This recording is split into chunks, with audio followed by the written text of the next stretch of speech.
Hello दोस्तों, इस समय मैं हूँ रामेश्वरम में, जो कि तमिलनाडु में स्थित है। ये दक्षिण भारत की प्रमुख तीर्थ स्थान है। जो स्थान उत्तर भारत में काशी की है, वही स्थान दक्षिण भारत में रामेश्वरम की है। तो अगर आप रामेश्वरम जाना चाहते हैं, पीक टाइम है, तो आप ज़रूर से ऑफिशियल वेबसाइट पर जाकर स्पेशल दर्शन के लिए अपनी बुकिंग करा लीजिए, जिससे आपकी यात्रा आसान हो जाएगी। और अगर पीक टाइम नहीं है तो दर्शन बहुत आसानी से हो जाती है, आधा से 1 घंटा लगता है। तो जैसा कि आप सभी लोगों को पता है, यह तीर्थ हिंदुओं के 4 धामों में से एक है। इसके अलावा यहाँ स्थापित शिवलिंग 12 द्वादश ज्योतिर्लिंग में से भी एक माना जाता है। रामेश्वरम चेन्नई से लगभग 425 मील दक्षिण पूर्व में है। यह हिंद महासागर और बंगाल की खाड़ी से चारों ओर से घिरा हुआ एक सुंदर शंख आकार द्वीप है। यहाँ के मंदिर के तीसरे प्रकार का गलियारा विश्व का सबसे लंबा गलियारा है। रामेश्वरम का मंदिर भारतीय निर्माण कला और शिल्प कला का एक सुंदर नमूना है। रामेश्वरम मंदिर की एक खास दर्शन है मणि दर्शन, जो मंदिर में सुबह 4 से 6 के बीच में कराया जाता है। तो हम लोग सुबह ही नहा धो के तैयार होकर मंदिर परिसर में आकर लाइन में लग चुके हैं। साधारण शुल्क 50 रुपये प्रति व्यक्ति है। स्पेशल दर्शन के लिए 200 रुपये प्रति व्यक्ति है। चूँकि उस समय भीड़ नहीं था, तो हम लोगों ने 50 रुपये वाली साधारण पर्ची ली। तो ये अब हम लोग जा रहे हैं मंदिर के अंदर मणि दर्शन के लिए। मणि दर्शन में स्फटिक के शिवलिंग का दर्शन होता है, जो कि सुबह 7 बजे के बाद मणि दर्शन बंद कर दिए जाते हैं। मणि दर्शन में कुछ भीड़ थी, हमारा भी नंबर आया। सफ़ेद स्फटिक के शिवलिंग, उसके आगे एक ज्योति जल रही थी। लगा कि उस पल को देखने के लिए शायद यही सत्य है। वेद के अनुसार इस शेषनाग की मणि है, इसलिए इन्हें मणि दर्शन कहा जाता है। फिर कल की तरह ही मंदिर की एक परिक्रमा की। इस समय हम लोगों का मणि दर्शन हो गया है। अब हम लोग आगे जा रहे हैं अग्नि तीर्थम की ओर। अब हम लोग अग्नि तीर्थम में स्नान करेंगे, फिर 22 कुंड का स्नान करेंगे, फिर जलाभिषेक करेंगे। अब उसकी तैयारी है। बीच बीच में मैं आपको रामेश्वरम मंदिर के निर्माण कला और शिल्प कला का सुंदर नमूना जहाँ तक संभव हो सकेगा मैं आपको दिखाती रहूँगी। ये अब हम जा रहे हैं पूर्वी द्वार की ओर, जो कि अग्नि तीर्थम को जाता है। हम लोग ठहरे हुए थे उत्तरी द्वार की तरफ।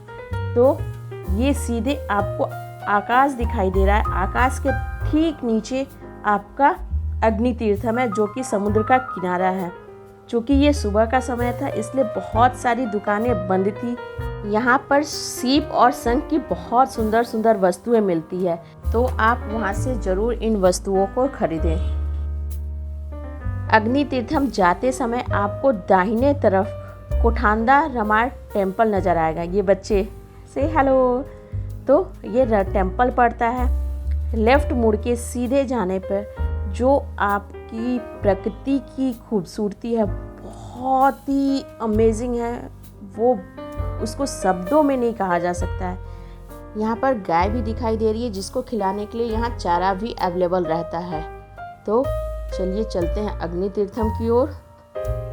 ये देखिए, ये है विशाल सा समुद्र। अग्नि तीर्थम समुद्र तट का एक किनारा। तो यहाँ पर सब लोग अब नहाने जाने की तैयारी में हैं। बच्चे भी हैं साथ में, बूढ़े भी हैं साथ में। थोड़ा सा टाइम तो लगेगा ही लगेगा, बट बच्चे टू मच एक्साइटेड। तो बच्चों को लेकर मैं चल पड़ी नहाने की ओर, अग्नि तीर्थम में डुबकी लगाने के लिए। साथ ही साथ मैं आपको अग्नि तीर्थम के बारे में कुछ रोचक जानकारी देने जा रही हूँ। अग्नि तीर्थम श्री रंगनाथ स्वामी मंदिर परिसर में स्थित पहला बाहरी जल निकाय है। यह तीर्थम समुद्र के एक कोने में स्थित है और अन्य तीर्थम की तरह यह टैंक नुमा नहीं है। साथ ही मंदिर के भीतर स्थित है। एक एंशियंट कथा के अनुसार भगवान राम ने रावण का वध करने के बाद समुद्र के इसी हिस्से में स्नान किया था। चूँकि रावण भी साधारण राक्षस नहीं था, वह पुलस्त्य महर्षि का नाती था, चारों वेदों को जानने वाला था और भगवान शिव का बहुत बड़ा भक्त था। इस कारण श्री राम को उसे मारने के बाद बहुत दुख हुआ। ब्रह्म हत्या का पाप उन्हें लग गया। इस पाप को धोने के लिए ही उन्होंने रामेश्वरम में शिवलिंग की स्थापना करने का निश्चय किया। इसलिए हिंदू तीर्थ यात्रियों के बीच ऐसा माना जाता है कि यहाँ स्नान करने से सारे पाप धुल जाते हैं। तो हम लोगों ने भी अपने थोड़े से पाप तो ज़रूर इस अग्नि तीर्थम में डुबकी लगाने के बाद धुले ही होंगे, क्योंकि कोई भी इंसान परफेक्ट नहीं होता। जाने अनजाने में ही उससे कहीं ना कहीं कोई गलती या चूक हो ही जाती है। इसी तीर्थम में स्नान करने से यहाँ कई सारी गंदगी फैल रही है, जिसके बारे में यहाँ के लोग चिंतित हैं और इसकी शिकायत भी करते हैं। तीर्थ स्थल होने के कारण तीर्थयात्री यहाँ की सफाई का विशेष ख्याल रखते हैं, जैसा कि समुद्र का पानी यहाँ बहुत ही साफ सुथरा है। तो अब हम लोगों ने अग्नि तीर्थम में स्नान कर लिया है। अब हम लोग वापस फिर से जा रहे हैं मंदिर परिसर की ओर 22 कुंड का स्नान करने के लिए। सुखद अनुभव यह रहा कि इसरो पूर्व चेयरमैन डॉक्टर के शिवन जी भी अग्नि तीर्थम में स्नान लाभ ले रहे थे। स्नान लाभ के बाद उन्होंने गरीबों के बीच जाकर उनका कुशल मंगल पूछा व दान पुण्य किए। उनके साथ ऑल इंडिया कलचुरी समाज के अध्यक्ष व इसरो वैज्ञानिक डॉक्टर सुब्रमण्यम जी भी उनके अगुवाई में उनके साथ थे।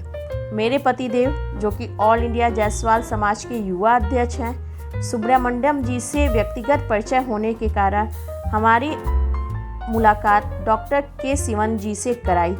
हमने सामाजिक चर्चा के साथ एक दूसरे को शुभकामना भी प्रेषित की। इसरो चीफ के रूप में हमारे भारत देश को अपने अभूतपूर्व योगदान से हर पल गौरवान्वित करने के लिए हम लोगों ने उन्हें विशेष आभार और साधुवाद प्रेषित किया और उनके उज्जवल भविष्य की कामना की। ये हो गई हमारी उनसे मुलाकात। अब हम बढ़ चले हैं 22 कुंड के स्नान की तरफ। अब हमें उसी मंदिर की दिशा में जाना है जहाँ से हम निकले थे, बट मंदिर के अंदर गीले वस्त्र में प्रवेश करना वर्जित है। ये देखिए, यहाँ फूल मालाएं मिल रही है, आप चाहे तो यहाँ से ले सकते हैं। साथ में साइड से आपके जो नहाकर आए हुए हैं दर्शनार्थी, उनके लिए एक पाथवे बना हुआ है जो कि जाकर मिलता है उत्तर द्वार की तरफ। वहाँ पर कपड़े बदलने की सुविधा भी अवेलेबल है। ये देखिए, हम बढ़ रहे हैं उत्तर द्वार की तरफ। मंदिर का प्रवेश द्वार 40 फीट ऊंचा है। यहाँ पर कुंड में स्नान करने के लिए प्रति व्यक्ति 25 रुपये टिकट लगता है, जो कि काउंटर अंदर में ही है। 22 कुओं के स्नान का समय भी है सुबह 5:30 से दोपहर 12 बजे तक, दोपहर 3:30 से शाम 6 बजे तक।